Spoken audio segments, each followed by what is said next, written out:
Hi friends, IGNOU യൂണിവേഴ്സിറ്റിയുടെ MAG7 block 5 ആണെന്ന് നമ്മളിവിടെ പഠിക്കുന്നത്. അപ്പോൾ ഇന്ന് പ്രത്യേകിച്ച് ക്വസ്റ്റ്യൻ ആൻസേഴ്സ് ഒന്നും നമ്മളിവിടെ ഡിസ്കസ് ചെയ്യുന്നില്ല. എനിക്ക് തോന്നുന്നു ഈ ഒരു സമ്മറി മാത്രം പഠിച്ചാൽ മതിയാകും, ഹോൾ ചാപ്റ്റർ കവർ ചെയ്യുമെന്ന് തോന്നുന്നു. അപ്പോൾ ഈ ഒരു ചാപ്റ്ററിൽ നിന്ന് ഏത് ചോദ്യം വന്നാലും നിങ്ങൾക്ക് ഈ ഒരു എസ്സേ എഴുതിയാൽ മതിയാകും. ഓക്കെ, കൂടുതൽ സമയമൊക്കെ ഉള്ളവർക്ക് ടെക്സ്റ്റ് ബുക്ക് വായിച്ച് റെഫർ ചെയ്ത് ക്വസ്റ്റ്യൻ ആൻസേഴ്സ് ഓരോന്നായിട്ട് പഠിക്കാം കേട്ടോ. ഞാൻ ലാസ്റ്റ് മൊമെൻറ്റിലുള്ള കുട്ടികൾക്കൊന്നും പഠിക്കാത്തവർക്ക് വേണ്ടിയിട്ടാണ് ഇങ്ങനൊരു കാര്യം ചെയ്യുന്നത്. Okay, so let's don't waste time and here we go with the essay. Salim Sinai, the narrator of Midnight Children, opens the novel by explaining that he was born on midnight, August 15, 1947, at the exact moment India gained its independence from British rule. Now, nearing his 31st birthday, Salim believes that his body is beginning to crack and fall apart. Fearing that his death is imminent, he grows anxious to tell his life story. Padma, his loyal and loving companion, serves as his patient, often skeptical audience. Saleem സിനായാണ് Midnight Children എന്ന novel എഴുതിയിട്ടുള്ളത്. അദ്ദേഹത്തിൻ്റെ ഒരു life സ്റ്റോറിയാണ് അദ്ദേഹം ഇവിടെ പറയാനായിട്ട് ആഗ്രഹിക്കുന്നത്. ഏറ്റവും വലിയ പ്രത്യേകത എന്ന് പറയുന്നത് 1947 ഓഗസ്റ്റ് 15 എന്ന് വെച്ച് കഴിഞ്ഞാൽ ഇൻഡിപെൻഡൻസ് ഡേയുടെ ബ്രിട്ടീഷുകാരിൽ നിന്നും ഇന്ത്യൻസിന് ഇൻഡിപെൻഡൻ്റ് ആകുന്ന ആ ഒരു നിമിഷത്തിലാണ് ഇദ്ദേഹം ജനിച്ചത്. എന്ന് വെച്ചാൽ നമ്മുടെ കൺട്രിക്കും അതേസമയം ഇദ്ദേഹത്തിൻ്റെ ലൈഫിലും ഏറ്റവും സിഗ്നിഫിക്കൻ്റ് ആയിട്ടുള്ളൊരു മൊമെൻ്റാണ്. അപ്പോൾ ഇതൊക്കെ ഇദ്ദേഹം പറയുന്നത് ഇദ്ദേഹത്തിൻ്റെ 31st ബർത്ത്ഡേയുടെ അന്നാണ് ഇദ്ദേഹം ഇതൊക്കെ ഓർമ്മിക്കുന്നത്. അപ്പോൾ ഇദ്ദേഹം പറയുകയാണ്, ഈ ഒരു കാര്യങ്ങളൊക്കെ ഓർമ്മിക്കുക എന്ന് പറയുമ്പോൾ എനിക്ക് വലിയ ഒരു പേടി തോന്നുന്നു എന്നാണ് പറയുന്നത്. എന്ന് വെച്ച് കഴിഞ്ഞാൽ ഇന്ത്യൻസ് അത്രയും അധികം പേടിയിലൂടെ പോകുന്ന ആ ഒരു നിമിഷം, ആ ഒരു സമയം അങ്ങനെ ആയിരുന്നുവല്ലോ. അപ്പോൾ ആ ഒരു സമയത്ത് ജനിക്കുക എന്ന് പറയുന്നത് ഇന്നിപ്പോൾ ആലോചിക്കുമ്പോൾ എനിക്ക് പേടി തോന്നുന്നു എന്നാണ് അദ്ദേഹം പറയുന്നത്. ഇതൊക്കെ ഇദ്ദേഹം പറയുന്നത് പദ്മയോടാണ്. പദ്മ അദ്ദേഹത്തിൻ്റെ കമ്പാനിയനാണ്. Salim's family history begins in 1915 Kashmir with Dr. Adam Aziz treating Nazim, whom he later marries. They move to Agra, where Adam witnesses violent suppression of independence protest and becomes involved with anti-patrician activist Milan Abdullah, whose death forces him to hide Abdullah's assistant Nadir Khan. Nadir secretly marries Adam's daughter Mumtaz, but the marriage remains unconsummated. After Emerald reveals Nadir's hideout, he flees and Mumtaz marries merchant Ahmad Sinai, adopting the name Amina. While pregnant, Amina receives a cryptic prophecy about her son. After a factory fire, the family moves to Bombay, where Amina and her neighbor Vanita, pregnant by the Englishman William Methwold, give birth to boys at the same midnight. Midwife Mary Pereira swaps the baby's tags, giving the poor child a wealthy life and the rich child a poor one. Feeling guilty, Mary later becomes the nanny or Aya to Salim, the swapped child who narrates the story. സലീമിൻ്റെ ഫാമിലിയുടെ ഒരു history 1915 start ചെയ്യുന്നത്. കാശ്മീരിൽ വെച്ചിട്ടാണ് അദ്ദേഹത്തിൻ്റെ ആ ഒരു story അദ്ദേഹം ഓർമ്മിക്കുന്നത്. കാശ്മീരിലത്തെ കുറച്ച് രംഗങ്ങളായിട്ടാണ്. ഡോക്ടർ ആദം അസീസ് എന്ന് പറയുന്ന ഒരു വ്യക്തി, അദ്ദേഹം ഡോക്ടറായിട്ടുള്ള ആഡം അസീസ്, അദ്ദേഹം നസീം എന്ന് പറയുന്ന ഒരു പെൺകുട്ടിയെ ആണ് കല്യാണം കഴിക്കുന്നത്. ഓക്കെ, അപ്പോൾ അത് ആദ്യം അവർ കാണുന്നത് ഒരു ഡോക്ടർ പേഷ്യൻ്റ് എന്നുള്ള നിലയ്ക്കാണ്. ക്ലിയർ ആയിട്ട് മനസ്സിലാക്കിക്കോ. ഡോക്ടർ ആദം നസീമിനെയാണ് വിവാഹം കഴിക്കുന്നത്. ആദ്യം അവരൊരു ഡോക്ടർ പേഷ്യൻ്റ് എന്ന നിലയിൽ കാശ്മീരിൽ വെച്ചിട്ടാണ് കാണുന്നത്. അതിനുശേഷം അവർ ആഗ്രയിലോട്ട് പോവുകയാണ്. ആരൊക്കെ? ഡോക്ടർ ആഡമും അതുപോലെ തന്നെ നസീമും അദ്ദേഹത്തിൻ്റെ ഭാര്യ, ഇവർ രണ്ടാളും കൂടിയിട്ട് ആഗ്രയിലോട്ട് പോവുകയാണ്. അവിടെ വെച്ചിട്ടാണ് Adam witnesses violent separation of independence protest and അവിടെ വെച്ചിട്ട് ഇൻഡിപെൻഡൻസിൻ്റെ ഒരു പ്രൊട്ടസ്റ്റൊക്കെ എവിടേക്കാണ് ഇവർ പോകുന്നത്? കാശ്മീരിൽ നിന്നും ആഗ്രയിലോട്ടാണ് പോകുന്നത്. ആഗ്രയിൽ അവരെത്തിയപ്പോൾ അവിടെ എന്താണുള്ളത്? ഇൻഡിപെൻഡൻസിൻ്റെ ആ ഒരു പ്രൊട്ടസ്റ്റൊക്കെ നടന്നുകൊണ്ടിരിക്കുന്ന സമയമാണ്. അപ്പോൾ അതൊക്കെ ഇവർ വിറ്റ്നസ് ചെയ്യുകയാണ് ചെയ്യുന്നത്. അവിടെ എത്തിയപ്പോഴാണ് ഈ ആൻറ്റി പാർട്ടീഷനെ കുറിച്ച് ഞാൻ പറഞ്ഞുള്ളൂ. അപ്പം മിയാൻ അബ്ദുള്ള എന്ന് പറയുന്ന വ്യക്തിയാണ് അവിടുത്തെ ആക്ടിവിസ്റ്റായിട്ട് നിൽക്കുന്നുണ്ടായിരുന്നത്. ഈ പാർട്ടീഷനെതിരെയായിട്ട് അവിടെ ഇന്ത്യയുടെയും പാകിസ്ഥാനും പാർട്ടീഷൻ നടക്കുകയാണ്. ഓക്കെ, അപ്പോൾ അതിനെതിരായിട്ട് ഒരു സമരം നടക്കുമ്പോൾ അതിൻ്റെ ആക്ടിവിസ്റ്റായിട്ട് നിൽക്കുന്ന വ്യക്തിയാണ് മിയാൻ അബ്ദുള്ള. ആ മിയാൻ അബ്ദുള്ള അവിടെ മരിക്കുകയാണ് ചെയ്യുന്നത്. നാദിർ ഖാനാണ് അദ്ദേഹത്തിന് ഹൈഡ് ചെയ്യാനായിട്ട് ശ്രമിക്കുന്നത്. നാദിർ ഖാൻ എന്ന് പറയുന്നത് ഈ മിയാൻ അബ്ദുള്ളയുടെ അസിസ്റ്റൻ്റാണ്. നാദിർ അതിനുശേഷം ആദമിൻ്റെ ഡോക്ടറെ, ആദമിൻ്റെ മകളുടെ പേര് മുംതാസിനെ മാരേജ് ചെയ്യുന്നത്. But the marriage remains unconsummated. പക്ഷെ ആ മാരേജ് എന്ന് പറയുന്നത് അത്രയും ലോങ് ആയിട്ട് നിലനിന്നിരുന്ന ഒരു കാര്യമല്ലായിരുന്നു. ക്ലിയർ ആയില്ലേ? ആദമിൻ്റെ മകളെ ആരാണ്? മുംതാസാണ്. മുംതാസിനെ ആരവിടെ മാരേജ് ചെയ്യുന്നത്? നാദിറാണ്. നാദിർ എന്ന് പറയുന്നത് അബ്ദുള്ളയുടെ അസിസ്റ്റൻ്റാണ്. അബ്ദുള്ള എന്ന് പറയുന്നത് ഈ ഒരു ആൻറ്റി പാർട്ടീഷൻ്റെ ആക്ടിവിസ്റ്റാണ്. ഇവിടെ എംരാൾ എന്ന് പറഞ്ഞ മറ്റൊരു വ്യക്തി നാദിറിനെ കുറിച്ചിട്ട് ഇങ്ങനെ പറഞ്ഞു കൊടുക്കുന്ന അവൻ്റെ ഹൈഡ് ചെയ്തിട്ടുള്ള ആ കാര്യങ്ങളും കൊന്ന ആ കാര്യങ്ങളൊക്കെ ഉണ്ടല്ലോ, അതിനെക്കുറിച്ച് പറഞ്ഞു കൊടുക്കുമ്പോൾ നാദിർ അവിടെ നിന്നും രക്ഷപ്പെടുകയാണ് ചെയ്യുന്നത്. അങ്ങനെ പിന്നീട് മുംതാസ് മെർച്ചൻ്റ് ആയിട്ടുള്ള അഹമ്മദ് സിനായിനെ വിവാഹം കഴിക്കുകയാണ് ചെയ്യുന്നത്. അങ്ങനെ മുംതാസ് മറ്റൊരു പേര് അവൾ റിസീവ് ചെയ്യുന്നുണ്ട്. അവൾ പ്രഗ്നൻ്റ് ആവുകയാണ്. ആമിന എന്നാണ് മുംതാസ് ഒരു പേര് അവിടെ റിസീവ് ചെയ്യുന്നത്. അങ്ങനെ പിന്നീട് അവൾ പ്രഗ്നൻ്റ് ആകുന്നു. പിന്നീട് അന്ന് തന്നെ അവിടെ ഒരു ഫയർ ഉണ്ടാകുന്നുണ്ട്, ഫാക്ടറിയിൽ ഫയർ പിടിക്കുന്നുണ്ട്. അങ്ങനെ അവർ ബോംബെയിലോട്ട് രക്ഷപ്പെടുകയാണ് ചെയ്യുന്നത്. അപ്പോൾ ആരൊക്കെ രക്ഷപ്പെടുന്നതെന്ന് വെച്ച് കഴിഞ്ഞാൽ ആമിനയുണ്ട്. പിന്നെ ആമിനയുടെ കൂടെ വേറൊരാളുള്ളത് വനിത എന്ന് പറയുന്ന മറ്റൊരു പെൺകുട്ടിയാണ്. വനിത അവിടുത്തെ ഒരു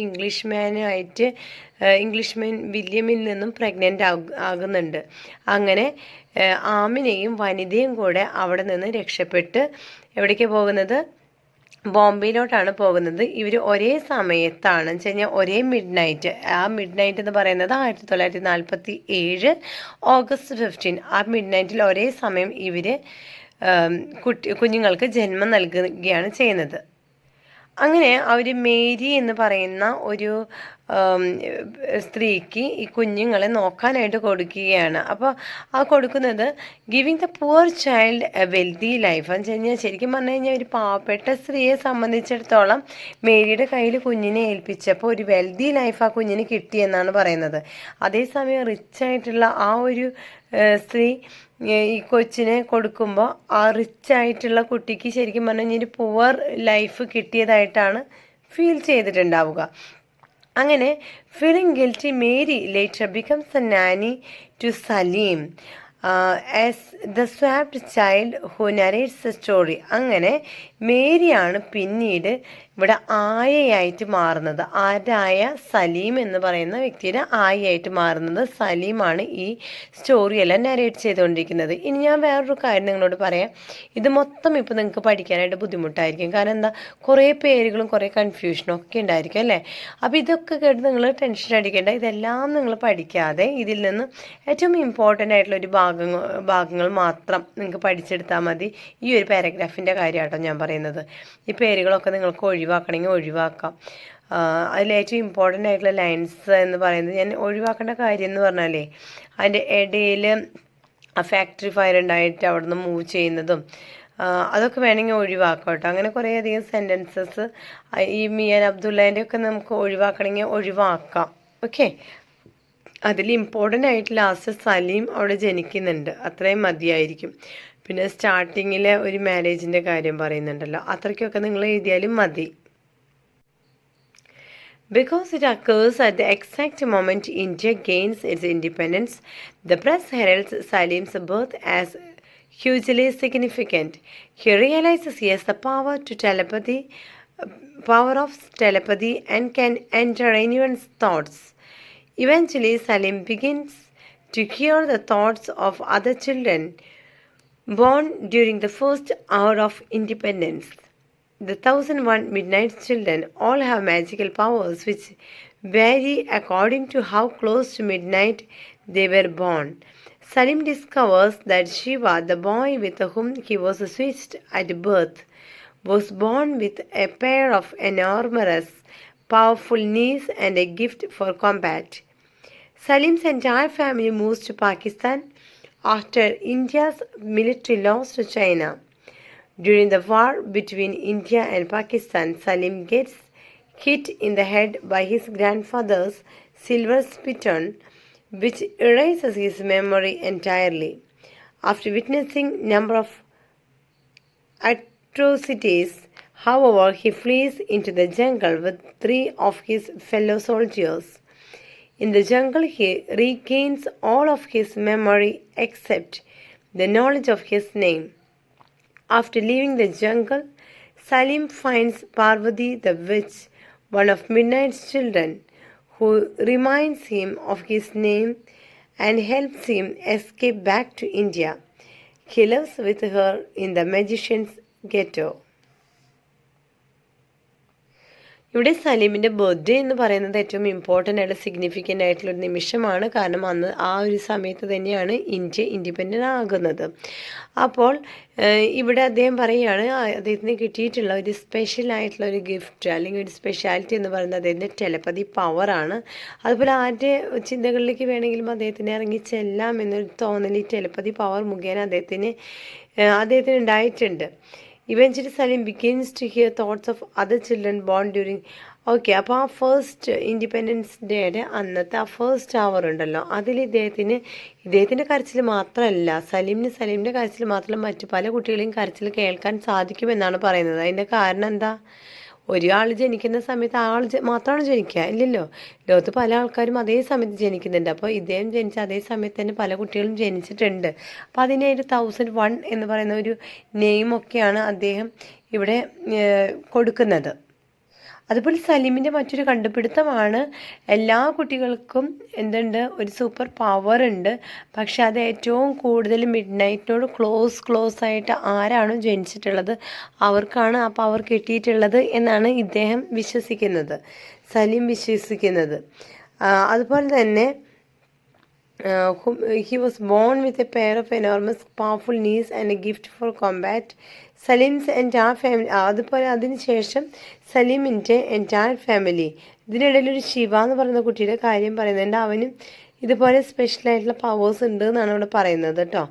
ഇനി സലീമും അദ്ദേഹത്തിൻ്റെ ഫാമിലി എല്ലാവരും കൂടി പാകിസ്ഥാനിലോട്ട് റിട്ടേൺ ചെയ്യുകയാണ് ചെയ്യുന്നത് ഈ ഒരു ഇൻഡിപെൻഡൻസ് ഡേയുടെ സമയത്ത്. ഈ സമയത്ത് സലീമിൻ്റെ ഗ്രാൻഡ് ഫാദറിൽ നിന്നും തലയിലൊരു അടി കിട്ടിയിട്ടുണ്ട് എന്നാണ് പറയുന്നത്. അതിനുശേഷം അദ്ദേഹത്തിൻ്റെ ഓർമ്മയൊക്കെ പോകുന്നുണ്ട്.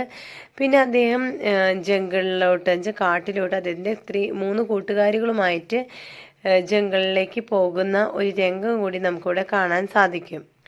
ഈ ജംഗിളിൽ വെച്ചിട്ടാണ് അദ്ദേഹം പാർവതി എന്ന് പറഞ്ഞൊരു വിച്ചിനെ കണ്ടുമുട്ടുന്നത്. അങ്ങനെ പാർവതിയാണ് അദ്ദേഹത്തിൻ്റെ മെമ്മറീസൊക്കെ ഓർമ്മകളൊക്കെ ഒന്നും കൂടി എടുത്തു കൊടുക്കാനായിട്ട് അല്ലെങ്കിൽ ഓർമ്മകളൊക്കെ ഒന്നും കൂടി പുതുക്കാനായിട്ട് ഇദ്ദേഹത്തിനെ സഹായിക്കുന്നത്. അതേസമയം സലീമിൻ്റെ പേര് മാത്രം ഓർത്തെടുക്കാനായിട്ട് സാധിക്കുന്നില്ലായിരുന്നു.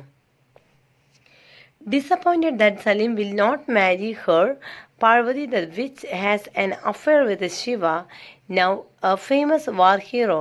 Things between Parvati and Shiva quickly sour and she returns to the magician's ghetto, pregnant and still unmarried. Parvati dies while Shiva captures Salim and brings him to a forced sterilization camp. The Midnight's children, including Salim, are all set free. At the end, Salim decides to marry Padma, his steadfast lover and listener, on his 31st birthday, which falls on the 31st anniversary of India's independence.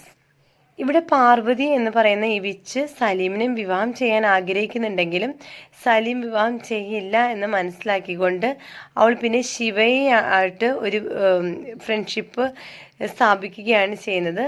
Shiva ഒരു വാർ hero തന്നെയാണ്. അങ്ങനെ പാർവതി പിന്നീട് ശിവയിൽ നിന്നും pregnant ആവുകയാണ് ചെയ്യുന്നത്. അങ്ങനെ തിരിച്ച് മാഗ്നീഷ്യൻസ് ഗെറ്റോയിലോട്ട് അവൾ തിരിച്ചെത്തുന്നുണ്ട്. പക്ഷെ അവൾ വിവാഹം കഴിച്ചിട്ടില്ല. അതേസമയം പ്രഗ്നൻ്റ് ആണ് താനും. അതിനുശേഷം പിന്നെ പാർവതിയുടെ മരണത്തെക്കുറിച്ചിട്ടാണ് നമുക്ക് കാണാൻ സാധിക്കുന്നത്. പാർവതി മരിക്കുകയാണ് ചെയ്യുന്നത്. അപ്പോഴാണെങ്കിലോ ശിവ സലീമിനെ പിടിച്ചുകൊണ്ട് വരുന്നുണ്ട് ആ ക്യാമ്പിലോട്ട്. ഒരു സ്റ്റെറിലൈസേഷൻ ക്യാമ്പുണ്ട്, അവിടോട്ടാണ് പിടിച്ചുകൊണ്ട് വരുന്നത്. അപ്പോൾ ഇദ്ദേഹം മാത്രമല്ല ഉള്ളത്, സലീം മാത്രമല്ല ഉള്ളത്. അതേസമയം ആരൊക്കെയുണ്ട് അവിടെ? മിഡ് നൈറ്റ് ചിൽഡ്രൻ അവിടെ ഉണ്ട്. അങ്ങനെ അതിന് ശേഷം സലീമും മിഡ് നൈറ്റ് ചിൽഡ്രനും എല്ലാവരും തന്നെ സെറ്റ് ഫ്രീ ആവുകയാണ് ചെയ്യുന്നത്. ഇനി എല്ലാത്തിനും അവസാനമാകട്ടെ സലീം പത്മയെ കാണുകയാണ്. പാർവതി പത്മ രണ്ടും കൺഫ്യൂഷൻ അടിക്കേണ്ട. സലീം സ്നേഹിച്ചിരുന്നത് പത്മയെയാണ്. അപ്പോൾ പത്മയെ വീണ്ടും കണ്ടുമുട്ടുകയാണ് ചെയ്യുന്നത്. പത്മയാണ് ഇദ്ദേഹത്തിൻ്റെ സലീമിൻ്റെ ഒരു ലിസണർ, എല്ലാം കേൾക്കുന്ന അദ്ദേഹത്തിൻ്റെ ഒരു കമ്പാനിയനാണ് പത്മ. ഇനി ഇതെല്ലാം ഇദ്ദേഹം ആലോചിക്കുന്നത്, ഈ മെമ്മറീസ് ഒക്കെ അദ്ദേഹം അയവറക്കുന്നത് അദ്ദേഹത്തിൻ്റെ 31st ബർത്ത്ഡേയുടെ അന്നാണ്. ഇതേ സമയം തന്നെയാണ് 31st ഇൻഡിപെൻഡൻസ് ഡേ നമ്മൾ സെലിബ്രേറ്റ് ചെയ്യുന്നത്. സോ ബ്ലോഗ് 5 ഇവിടെ അവസാനിക്കുകയാണ്. സബ്സ്ക്രൈബ് ചെയ്യാത്തവർ, നിങ്ങൾക്ക് ഈ വീഡിയോ ഉപകാരപ്പെട്ടിട്ടുണ്ടെങ്കിൽ ദയവ് ചെയ്ത് സബ്സ്ക്രൈബ് ചെയ്ത് സപ്പോർട്ട് ചെയ്യണം കേട്ടോ. Okay, so thank you for watching the video. Will meet you with the next video. Bye then, take care and good by.